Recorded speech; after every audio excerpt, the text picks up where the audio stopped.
que não vai nos enriquecer. E não sou eu que estou dizendo isso como se eu fosse aqui um profeta do Apocalipse, mas são os números quem nos contam isso. Agora, é preciso tomar muito cuidado com esse assunto chamado desigualdade social, porque, em primeiro lugar, saiba, o senhor que está nos perguntando isso, que é difícil de medir o que seja a igualdade social. E é difícil de medir por uma razão muito simples, porque as pessoas são, por natureza, profundamente desiguais. E isso faz parte da natureza humana. As pessoas nascem circunstancialmente igual, todas elas nascem do mesmo modo, aproximadamente do mesmo modo. No entanto, as pessoas têm desigualdades extraordinárias. Elas nascem com talentos diferentes, se você quiser chamar, um mapa astral diferente, elas nascem em circunstâncias sociais diferentes. Elas passam a sua vida toda tomando decisões, e essas decisões que elas tomam as desigualam.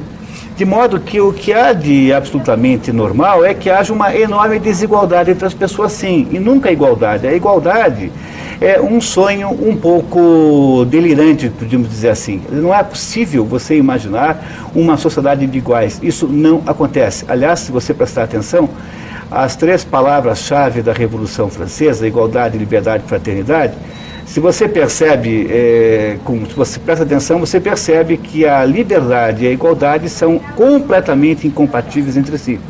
Porque eu não posso propor uma sociedade livre em que cada um possa tomar as medidas e as decisões que quiser e, ao mesmo tempo, esperar que as pessoas se tornem iguais, porque desta liberdade nasce uma diferença de decisões, nasce uma diferença de ações que torna as pessoas, no final das contas, muito desiguais.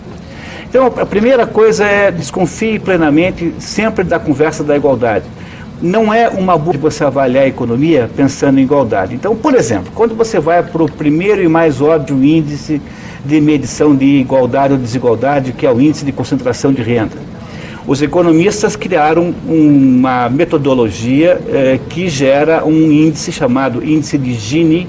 Gini escreve G-I-N-I, que vai de 0 a 1, que conta para você quanto é a distribuição de renda de uma certa sociedade. Por exemplo, um índice de Gini igual a 0 significaria o seguinte, que todas as pessoas sem exceção, ou seja, 100% do universo, ganhariam a mesma coisa.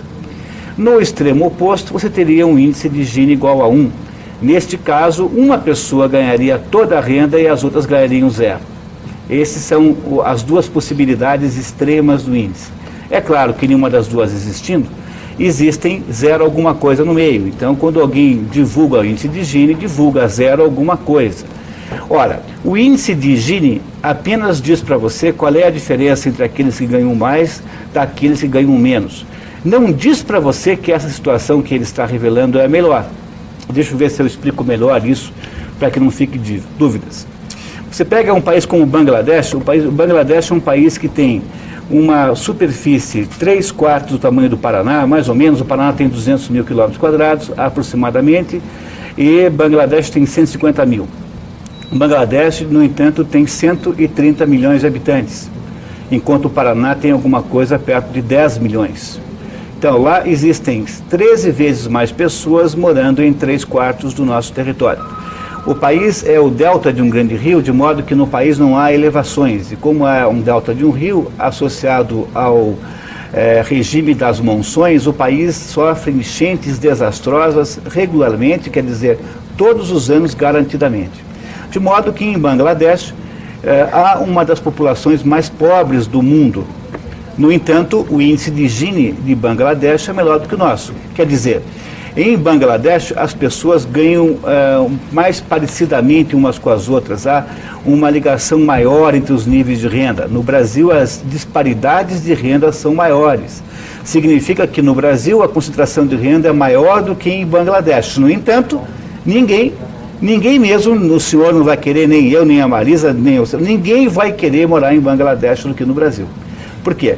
Porque o fato de que a renda lá é melhor distribuída não significa nada, porque você que está me ouvindo preferiria morar no lugar onde houvesse uma grande disparidade de renda, mas a sua renda fosse 1.000, do que eu só morar num lugar onde todo mundo ganha 100. Quer dizer, é melhor ganhar 1.000 do que ganhar 100. Então, a hipótese de se levar em consideração o índice de concentração de renda simplesmente para medir sucesso da sociedade é completamente inútil e ingênuo. Nunca faça isso. Então, todos os anos, os repórteres e os jornalistas ficam na situação mais problemática e do maior impasse da sua existência, porque eles recebem do IBGE uma informação de que o índice de Gini piorou, ou seja, aumentou a concentração de renda, e ao mesmo tempo os índices sociais estão melhores, julgados os índices sociais por critérios como longevidade, como quantidade de tempo que a pessoa passa na escola, etc, etc. E os jornalistas não sabem explicar como é possível uma coisa dessa. Por que é possível uma coisa dessa? Porque o índice de concentração de renda não significa absolutamente nada tomado em si próprio. Então, ele não serve para julgar um país. Então, é preciso tomar muito cuidado, porque quando sai um índice como o de concentração de renda, rapidamente, as pessoas que estão interessadas em produzir uma visão negativa da situação que tem ali naquele momento vão dizer que ele é revelador de um sem número de desastres e desgraças. E aí esse é o problema central. Não adianta analisar nada pelo índice de distribuição de renda, porque ele não tem nenhum valor em si próprio. É preciso olhar para um conjunto de coisas e não apenas para esse índice. Portanto, afirmar que o Brasil é um dos campeões de desigualdade social é um pouco discutível. Certamente o Brasil não é um país com grande igualdade social, seguramente. No entanto, não se pode afirmar do outro lado, assim, com essa peremptoriedade, porque, por outro lado, também é verdade que nós temos uma situação melhor do que aparenta. Agora, o que é importante você entender é que não se pode nunca imaginar que vai haver alguma igualdade total, porque isso não é possível, porque a humanidade é feita de pessoas diferentes. Então, quando um economista liberal vem aqui falar com vocês, ele quer dizer isso. Olha, faz parte da nossa estrutura humana que haja diferenças entre as pessoas. Imaginar que o mundo possa ser um mundo de igualdade absoluta é um plano que o governo faz, porque o plano diz para você assim, tá vendo? Tem desigualdade. Então eu falei o seguinte, vou pegar o dinheiro de todo mundo que tem o dinheiro que eu possa pegar para acabar com a desigualdade. Mas qual é o maior gerador de desigualdade que existe? É o governo. Porque o governo, para poder fazer isso, a primeira coisa que ele faz é contratar uma enorme quantidade de pessoas que nunca mais na sua história irão sair do emprego.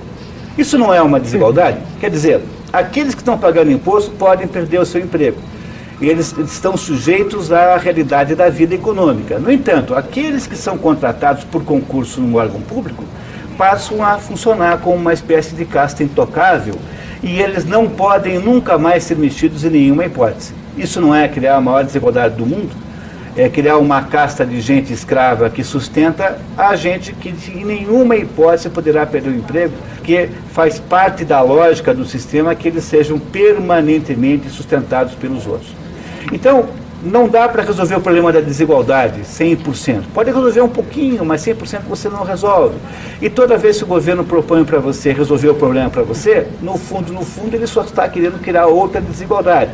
Só que essa desigualdade é a desigualdade que favorecerá os seus, às suas custas.